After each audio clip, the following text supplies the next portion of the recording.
선한 사람 TV에 청하고 계시는 국내외에 계시는 성도 여러분, 우리가 하나님 앞에 설날이 가까워오고 세계적인 종말의 징조들이 이곳저곳에서 나타나고 있으며 나라의 혼란과 사람과의 대립과 민족 간의 전쟁, 사람을 죽이고 살리는 살벌한 일들이 우리의 눈앞에 나타나고 있습니다. 각성하며 시간마다 오늘 우리의 삶을 뒤돌아보고 새로운 마음가짐을 가지며 깨끗한 삶을 살아가는 애청자들이 다 되시기 바랍니다. 오늘 설날 두 번째, 한국이 농경사회가 산업사회로 탈바꿈하고 대가족 전통이 핵가족 사회로 변화되는 요즘 우리의 생활 방식이 도시를 중심으로 번져가면서 전통놀이 문화는 점차 사라지거나 바뀌고 서양의 문화를 즐기고 나아가 해외여행이 대세가 되고 있습니다. 옛말에 온고의 지신, 즉 옛것이나 새것 어느 한쪽에만 치우치지 않아야 한다는 말이 있습니다. 설 연휴에 가족과 함께 옛 고향을 방문하고 살아계신 부모님을 뵙고 큰 절을 드린다는 것이 얼마나 행복한 일인가.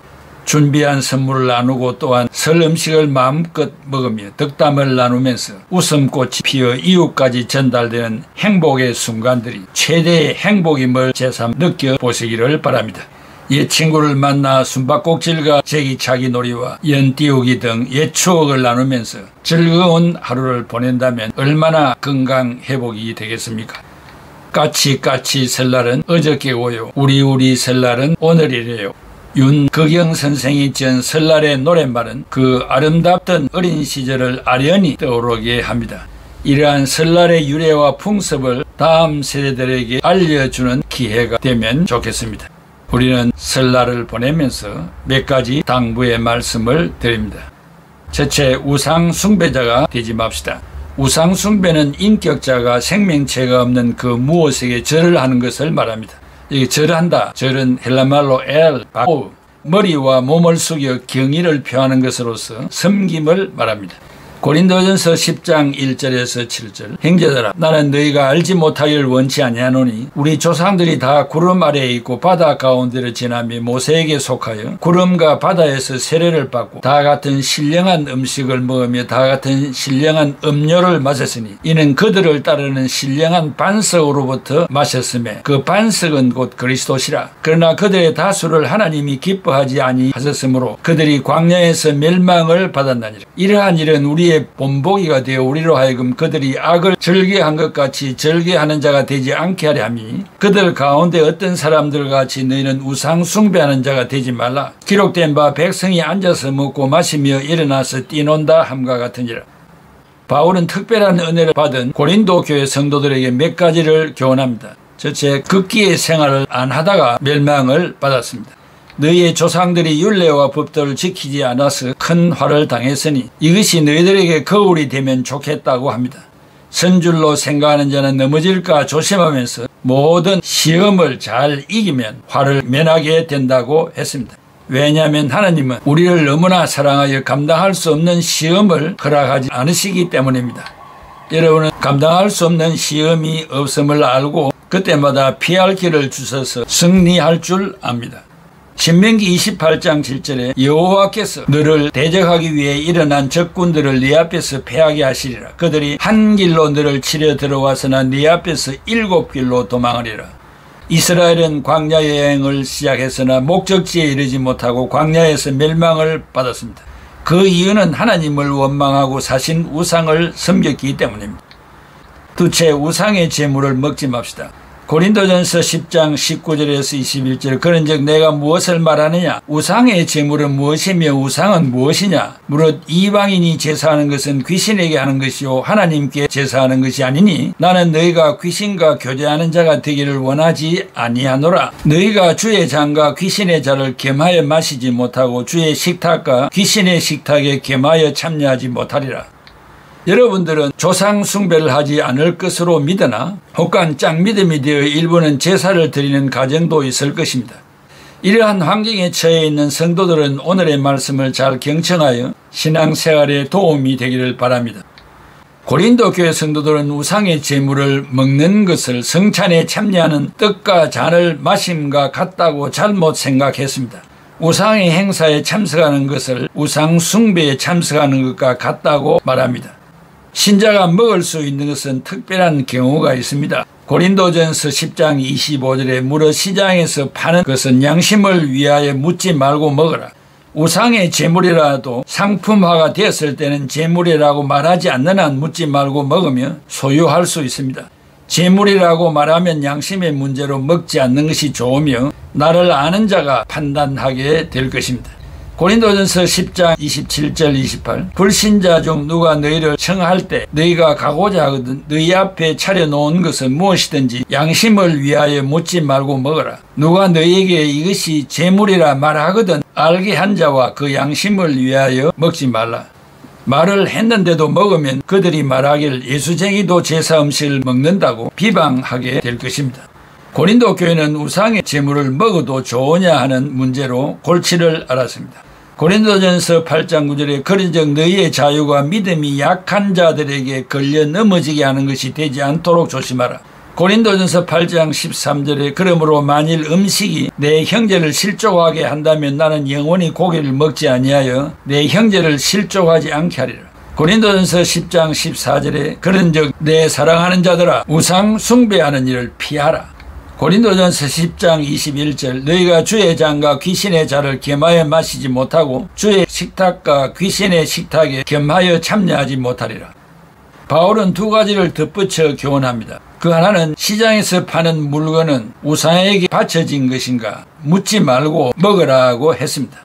둘째는 불신자에게 초청을 받았을 때 그 집에 차려진 음식을 먹어야 하는가 말하지 않으면 대접을 받아라. 그러나 말하거든 지혜롭게 거절하라고 했습니다. 바울은 이스라엘의 역사가 고린도 교회의 거울이 되기를 원했습니다. 노아의 시대에 집안 식구 8명이 세계 인구 수였고 다수를 원치 않았습니다. 소수라도 참된 신자가 되기를 바울은 원했습니다. 다수가 멸망받은 이유는 무엇입니까? 악을 즐겼습니다. 민수기 11장 4, 5절에 그들 중에 섞여 사는 다른 인종들이 탐욕을 품음에 이스라엘 자손도 다시 울며 이르되 누가 우리에게 고기를 주어 먹게 하랴. 우리가 애굽에 있을 때에는 값없이 생선과 오이와 참외와 부추와 파와 마늘들을 먹은 것이 생각나거늘. 다수는 애굽의 향락과 배급으로 먹었던 음식을 즐긴 것과 세상 문화를 추억하여 원망하였습니다. 여기에 나오는 음식 6가지는 모두가 다 고급 식품들입니다. 그 둘째는 우상 숭배자들. 고린도전서 10장 7절에 그들 가운데 어떤 사람들 같이 너희는 우상 숭배하는 자가 되지 말라. 기록된 바 백성이 앉아서 먹고 마시며 일어나서 뛰논다 함과 같으니라. 이스라엘 백성들이 광야에서 금송아지 사건을 예로 들며 우상 숭배를 하지 말라고 경고합니다. 출애굽기 32장 4절에 아론이 그들의 손에서 금고리를 받아 부어서 조각 칼로 새겨 송아지 형상을 만드니 그들이 말하되 이스라엘아 이는 너희를 애굽 땅에서 인도하여 낸 너희의 신이로다 하는지라. 고린도전서 10장 20절에 무릇 이방인이 제사하는 것은 귀신에게 하는 것이요 하나님께 제사하는 것이 아니니 나는 너희가 귀신과 교제하는 자가 되기를 원하지 아니하노라. 셋째 간음하지 말라. 민수기 25장 8, 9절에 이스라엘 남자를 따라 그의 막사에 들어가 이스라엘 남자와 그 여인의 배를 꿰뚫어서 두 사람을 죽이니 연병이 이스라엘 자손에게서 그쳤더라. 그 연병으로 죽은 자가 24,000명이었더라. 구약의 모세는 다수를 말하였고 신약의 바울은 소수를 언급하였습니다. 모세는 24,000명이 죽었다고 했고 바울은 몇몇 사람을 구원하기를 원했습니다. 이러한 성경의 원리가 현재 구원받은 성도의 숫자가 제한되어 소금과 빛의 삶을 살기가 어려운 현실입니다. 넷째는 주님을 시험하다가 고린도전서 10장 9절에 그들 가운데 어떤 사람들이 주를 시험하다가 뱀에게 멸망하였나니 우리는 그들과 같이 시험하지 말자. 이스라엘 백성이 르비딤에 이르러 마실 물이 없어 모세와 여호와 하나님을 원망하고 물소동을 벌였습니다. 출애굽기 17장 6절에 내가 호렙산에 있는 그 반석 위 거기서 네 앞에 서리니 너는 그 반석을 치라. 그것에서 물이 나오리니 백성이 마시리라. 모세가 이스라엘 장로들의 목전에서 그대로 행하니라. 민수 21장 5절에 9절 백성이 하나님과 모세를 향하여 원망하되 어찌하여 우리를 애굽에서 인도하여 내어 이 광야에서 죽게 하는가. 이곳에는 먹을 것도 없고 물도 없도다. 우리 마음이 이 하찮은 음식을 싫어하노라 하며 여호와께서 불뱀들을 백성 중에 보내어 백성을 물게 하심으로 이스라엘 백성 중에 죽은 자가 많은지라. 백성이 모세에게 이르러 말하되 우리가 여호와와 당신을 향하여 원망함으로 범죄하여 사오니 여호와께 기도하여 이 뱀들 을 우리에게서 떠나게 하소서. 모세가 백성을 위하여 기도하며 여호와께서 모세에게 이르시되 불뱀을 만들어 장대 위에 매달아 물린 자마다 그것을 보면 살리라. 모세가 놋뱀을 만들어 장대 위에 다니 뱀에게 물린 자가 놋뱀을 쳐다본 적 모두 살더라. 다섯째, 원망하지 말라 했습니다. 고린도전서 10장 10절에 그들 가운데 어떤 사람들이 원망하다가 멸망시키는 자에게 멸망하였나니 너희는 그들과 같이 원망하지 말라. 민수기 14장에서 16장에 이스라엘은 광야 여행에서 어려움이 찾아오자 애굽에서 죽을 것인데 왜 우리를 불러내어 광야에서 죽게 하여 모래에 묻게 하는가라고 원망하였습니다. 한 사람도 구원을 받지 못하고 다 죽었습니다. 조상들이 걸어간 길을 따르지 말고 그것을 거울로 삼아 하나님의 인도를 받아야 합니다. 팁으로 원망은 무엇입니까? 영적인 큰 걸림돌이 됩니다.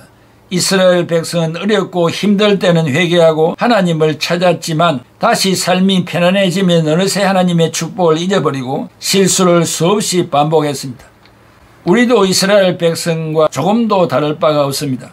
우리는 발등에 불이 떨어져야만 하나님 살려주세요라고 매달립니다. 그러다가 문제가 해결되면 더 이상 하나님을 의지하지 않고 자기 마음대로 삽니다. 그러나 평안할 때도 어려울 때처럼 열심히 기도하고 하나님을 의지해야 합니다. 물론 삶에는 때때로 이해할 수 없는 고통이 따르기도 합니다. 하지만 인간의 잘못된 본성 때문에 불필요한 고통을 당하는 경우가 적지 않습니다. 따라서 만사가 태평하고 행통할 때 넘어지지 않도록 조심해야 됩니다. 나를 쳐서 복종시키고 우상을 숭배하지 말고 깨끗한 양심과 온유한 품성으로 한 해를 살아갑시다. 사랑하는 애청자 여러분, 명절이 되면 우상의 제물들이 많습니다. 또한 온 가족이 크리스찬이 아닌 다음에는 이 문제로 인해서 언쟁이 일어나고 불화가 일어나고 여러 가지 좋지 않는 일들이 다반사입니다. 이럴 때 우리는 온 가족에게 복음을 증거하여 명절이나 좋은 날에 만났을 때에는 하나님 앞에 둘러앉아 성경을 읽고 기도하고 그리스도의 이름으로 축복하는 변화된 가정, 변화된 가문, 변화된 우리의 사회가 되면 얼마나 좋겠습니까? 그렇게 되도록 우리는 힘써 노력해야 할 것입니다. 특별히 이런 제사 드리는 문제, 이것을 이겨야 합니다. 또 믿음이 연약해서 거기에 동참하여 먹고 마시며 즐기는 것은 하나님이 싫어하는 진노하는 문제인 것입니다. 왜냐하면 하나님은 한 분이시고 오늘도 불꽃 같은 눈으로 우주 만물을 살피시고 계시기 때문입니다. 그 하나님의 마음을 기쁘시게 하는 우리 애청자들이 다 되시기를 바랍니다. 기도하겠습니다. 고마우신 아버지 하나님, 은혜와 사랑을 감사합니다. 민족의 전통일인 설날을 주셔서 3일 동안 휴식하게 하여 주신 것을 감사합니다. 온 식구들이 모였을 때 웃음꽃이 만발하게 하시고 큰 소리가 나지 않게 하시고 또 분쟁이나 짜증이나 불평이나 이런 것들이 전혀 없도록 모여서 떠나는 시간까지 서로 위로하고 격려하고 또 다음에를 약속하는 즐거운 가문이 되도록 축복해 주시고 우리가 자랐던 교회당을 찾아 기도하며 또 교역자를 만나서 격려하며 위로하며 식사를 나누는 그런 좋은 시간들이 있도록 은혜 베풀어 주시옵소서. 예수 그리스도의 이름으로 기도하옵나이다. 아멘. 까치